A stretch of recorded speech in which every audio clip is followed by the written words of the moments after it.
माननीय हर्कराज राई, समय 7 मिनट।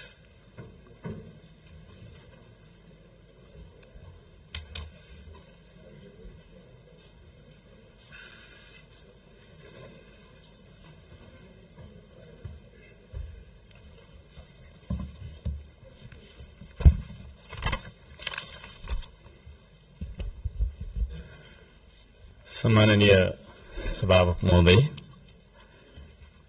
सर्वप्रथम त म सबैजनालाई हार्दिक शुभकामना र बधाई ज्ञापन गर्न चाहन्छु। आफ्नो मनको विचार राख्नुभन्दा पनि म जनताले हामीलाई के का लागि यहाँ पठाएका छन् भन्ने बारेमा बुदागत रूपमा जनताका मागहरू वाचन गरेर सुनाउन चाहन्छु।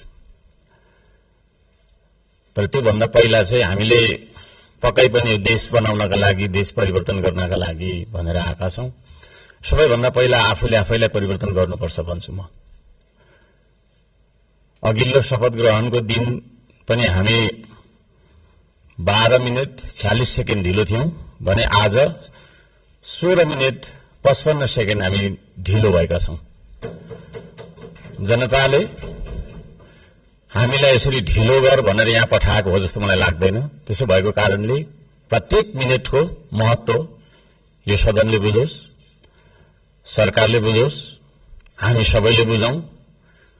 नेपाली हो, नेपाली समय हो। 2 बजेको बैठक 3 बजे जाँदा पनि हुन्छ, 4 बजे जाँदा पनि हुन्छ, जे गर्दा पनि नेपाल हो, नेपाली हो भन्ने खालको जुन भाष्य हामीले मनमा लिएर बसेका छौं, यही सबैभन्दा मुख्य कारण हो हामीले उन्नति गर्न नसक्नुको। त्यसो भएको कारणले गर्दाखेरि सभामुख महोदय मार्फत म सम्पूर्ण सदन, सरकार सबैलाई ध्यान आकर्षण गराउन चाहन्छु। आउँदा दिनमा हामी बैठक सुरु हुनुभन्दा थोरैमा पनि 5 मिनेट अगाडि उपस्थित हुनुपर्छ, म यो माग राख्न चाहन्छु। हामी विभेदको अन्त्य गर्छौं भनेर यहाँ भनिरहेका छौं। भर्खरै पनि पूर्ववक्ता माननीयज्यूहरूले थुप्रै कुराहरू राख्नुभयो, आफ्नो मनको कुराहरू। तर यहाँ यही सदनभित्र पनि विभेद भइरहेको छ। सत्ता पक्षले 30 मिनेट बोल्दा पनि हुने, 40 मिनेट बोल्दा पनि हुने, प्रतिपक्षले अलि सानोले हैन 3 मिनेटमा सकिहाल्नु पर्ने, 2 मिनेटमा सक्नुपर्ने। हामी पनि जनताले चुनेर पठाएका जनमत प्राप्त जनप्रतिनिधि हौं।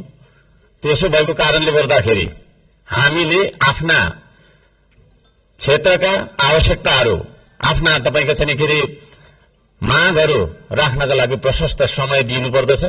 त्यो खालको सदन हामीले बनाएर हामीले त्यो खालको सदन अभ्यास गर्नुपर्दछ भन्ने माग राख्न चाहन्छु।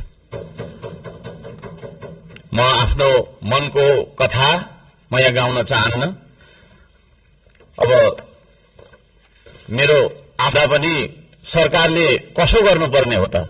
हिजो इतिहासमा हामीले के गर्यौं, कसले के गर्यो, कुन नेताले के गर्यो, कतिको तपाईको हामीले संघर्ष गर्यौं, के गर्यौं भनेर भनिरहन आवश्यक छ जस्तो मलाई लाग्दैन।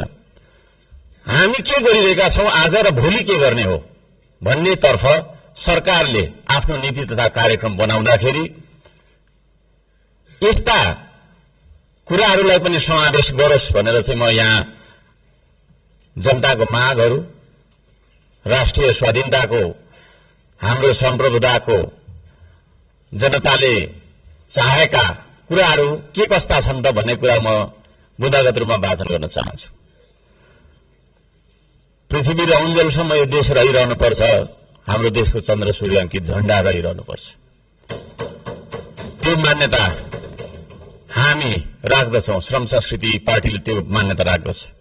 त्यसो भएको कारणले गर्दाखेरि देशको स्वाधीनता, भू राजनैतिक 26 गतेको घटना घटाउने साथै 24 गते सिंहदरबार, संसद भवन, सर्वोच्च अदालत जस्ता सरकारी भवनहरू जलाउने कृत्य गर्ने मान्छेहरूलाई पनि तपाईको चाहिँ के रे कारबाहीमा ल्याउनका लागि उच्च स्तरीय छानबिन समिति आयोग गठन गर्नका लागि हामी माग गर्दछौं।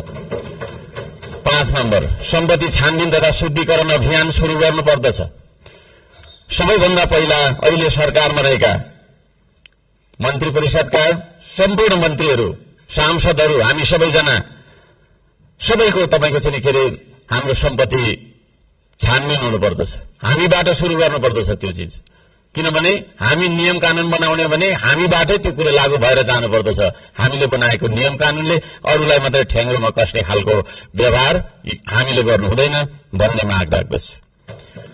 शिक्षालाई जीवनोपयोगी बनाउनु पर्दछ। उत्पादन निर्माण र आविष्कारसँग जोड्नु पर्दछ शिक्षालाई। शिक्षा भन्ने बित्तिकै कथा पढ्ने विषयवस्तु होइन, त्यो भन्ने बित्तिकै उत्पादन निर्माण र आविष्कारसँग जोडिनु पर्दछ भन्ने हाम्रो माग हो। त्यसतर्फ सरकारले ध्यान दियोस्। हप्तामा 3 दिन मात्रै थ्योरी पढ्दाखेरि हुन्छ, 4 दिन विद्यार्थीले उत्पादन निर्माण र आविष्कारसँग जोडेर क्रियाकलापहरू गर्न सक्नुपर्दछ। त्यो खालको जीवनोपयोगी शिक्षा लागू गरिनुपर्दछ भन्ने हामी माग राख्दछौँ। 7 नम्बरमा खेतीबारीको समस्या हल नगरी देशको आर्थिक समस्या हामीले सुल्झाउन सक्दैनौं, आर्थिक उन्नति हुन सक्दैन। त्यसो भएको कारणले कृषिमा देखिएका समस्याहरू पहिचान गर्ने र समस्या हल गर्ने सबै खालका तपाईको प्राविधिक उपायहरू अपनाउने काम गरिनुपर्दछ भन्ने ध्यान आकर्षण गराउन चाहन्छु। नम्बर 8 मा कम्तीमा एक पालिकामा एउटा उद्योग हुनुपर्दछ, एक परिवारमा एकजना रोजगार हुनुपर्दछ। त्यो खालको नीति हामीले अपनाउनु पर्दछ। बन्द गरिएका उद्योगहरूलाई पुनः सञ्चालन गर्ने साथै नयाँ उद्योगहरूको स्थापना गर्ने नीति तथा कार्यक्रम सरकारले ल्याउनु पर्दछ भन्ने ध्यान आकर्षण गर्न चाहन्छु। 9 नम्बरमा जनताको सेवा सुविधा, विकास र समृद्धिमा सार्वजनिक हितका लागि प्राकृतिक स्रोत साधन ढुङ्गा, गिटी, माटो, खोला, नाला, खानी, खनिज, वन जंगल जस्ता स्रोत साधनका सदुपयोग गर्न पाउने गरी सहज किसिमको चाहिँ नियम कानून बनाउनु पर्दछ। कहीँ कतै हामी हुन्छ म सक्छु अब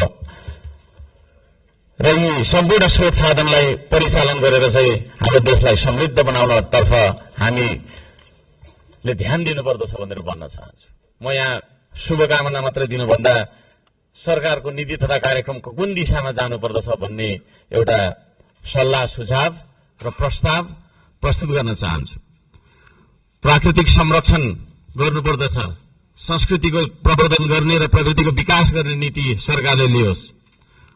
सुशासनका निम्ति भ्रष्टाचार तपाईको चाहिँ अन्त्य गर्ने, निष्पक्ष, मितव्ययी, पारदर्शी, जवाफदेही, दूरदर्शी, परिपक्व र दीर्घकालीन कामहरू गर्नेतर्फ सरकार अगाडि बढ्नुपर्दछ। देशभरि शान्ति सुव्यवस्था कायम गर्नका लागि आवश्यक उपायहरू अपनाउन जरुरी छ। खाने पानी, स्वास्थ्य, शिक्षा, सड़क, बिजुली बत्ती जस्ता आधारभूत आवश्यकताहरू परिपूर्ति गर्नतर्फ हाम्रो ध्यान जानुपर्दछ। राम्रोसँग अध्ययन नगरी हतार सरकारले ल्याएका कार्यक्रमहरू लागू गर्नु हुँदैन। कुनै निर्णय गर्नु अघि तपाईको प्रतिपक्षी दलहरूसँग सल्लाह गरेर सबै पक्षको उचित सल्लाह लिएर चाहिँ सरकार अघि बढे। निर्णय गर्दै पछि हट्नुपर्ने नियतिबाट होइन सरकार बच्न सक्दछ। अहिले भर्खरै वृद्ध भत्ता, विद्यार्थी संगठन, ब्रिज कोर्स जस्ता सम्बन्धमा निर्णयहरू जुन गरिएको छ यसलाई पुनर्विचार गरियोस् भन्न म चाहन्छु। वृद्ध भत्ताको समयको मापदण्डलाई जुन फेरबदल गर्ने भन्ने कुराहरू आएको छ कार्यसूचीमा, त्यस्ता कुराहरूमा सरकारले ध्यान दिएर मात्रै अगाडि बढ्दाखेरि राम्रो हुन्छ भन्ने माग राख्दछु। सुकुम्बासी भन्दै नागरिकको बासको अधिकारलाई खोज्दै डोजर चलाउने, राज्य आतंक फैलाउने चलनको अन्त्य गरियोस्। त्यो भन्न चाहन्छु। जनताको घर टहरा भत्काउनु हुँदैन, विस्थापन होइन व्यवस्थापनको नीति सरकारले लागू गरेर अगाडि बढ्दाखेरि सबैले राम्रो हुनेछ। दशकौंदेखि बस्दै आएका भूमिहीन सुकुम्बासीहरूको स्वामित्व दिने गरी लाल पूर्जाको व्यवस्था गरोस् भनेर पनि म भन्न चाहन्छु। किसान मजदूर सुकुम्बासीका समस्या पहिचान गरी समाधानको पहल गर्ने, धनीको मात्रै होइन गरीबको पनि हो यो देश भन्ने खालको आभास हामीलाई हुनुपर्दछ र जनतालाई पनि त्यो आभास भएको हुनुपर्दछ। त्यसतर्फ सरकारले काम गरोस् भन्ने म अनुरोध गर्न चाहन्छु। उपत्यका बाहिर पनि नेपाल छ भन्ने कुरा हामीले व्यवहारबाट जनाउनुपर्छ। यो काठमाडौँ उपत्यका मात्रै नेपाल हो भन्ने किसिमले सबै विकास चाहिँ यहाँभित्र मात्रै थुपार्ने किसिमको चाहिँ विकास हुनु हुँदैन भनेर म ध्यान आकर्षण गर्न चाहन्छु। सबै खाले विभेदको अन्त्य गरिनुपर्दछ। भूपू गोर्खा सैनिकहरूको समान पेन्सनका लागि नेपाल सरकारले आवश्यक सबै खालका पहलहरू गरोस्। नेपाल सरकारले गरेको सन्धि मार्फत चाहिँ गएका भूपू गोर्खाहरूलाई नागरिकता कायम राखेर चाहिँ उहाँहरूलाई एउटा नागरिकको दर्जामा राख्ने नियम त्यो खालको चाहिँ नीति हामीले अवलम्बन गर्नुपर्दछ भनेर ध्यान आकर्षण गराउन चाहन्छु। समयको पाबन्दीले गर्दाखेरि मैले यी कुराहरू सबै कुरा वाचन गर्न चाहिन। माननीय सभामुख महोदयले 2-3 चोटि भनिसक्नु भएको छ र यो म पत्र सम्माननीय सभामुख महोदय मार्फत टेबल गर्न चाहन्छु र यस सल्लाह सुझाव अन्तर्गत सरकारले आफ्ना विचारहरू, आफ्ना नीति तथा योजनाहरू अगाडि बढाओस् भन्ने म माग राख्न चाहन्छु। धन्यवाद।